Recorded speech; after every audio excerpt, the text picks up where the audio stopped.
நல்லா இருக்கு எக்ஸ்பெக்டேஷன்ல ஒரு அஷூர் இருக்கு.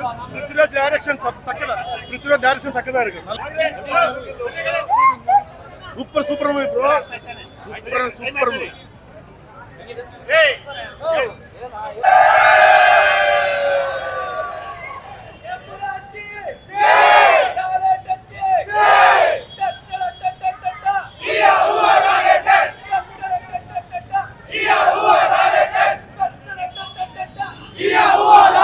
സൂപ്പർ പടം. പൊളി എന്ന് പറഞ്ഞാൽ വേറെ ലെവൽ പൊളിയാണ്. ജംഗിൾ പൊളിയാണ്. പൃഥ്വിരാജ് നാടിന്റെ അഭിമാനല്ലേ, ഇന്ത്യയുടെ അഭിമാനാണ്. പൃഥ്വിരാജ് എടുത്ത് വെച്ചിരിക്കുന്ന ഫ്രെയിം ഒക്കെ ആണ് ചുമ്മാ രോമാഞ്ച കിടുക്കസാണ്.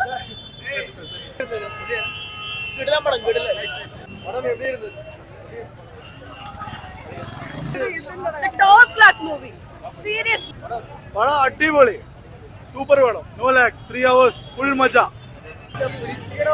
ഒരു രക്ഷയില്ല. മലയാളം ഫിലിം ഇൻഡസ്ട്രീന്റെ ഗതി മാറ്റാൻ പോകുന്ന ഒരു സിനിമ ആയിരിക്കും ഇത്. എക്സെപ്ഷണൽ.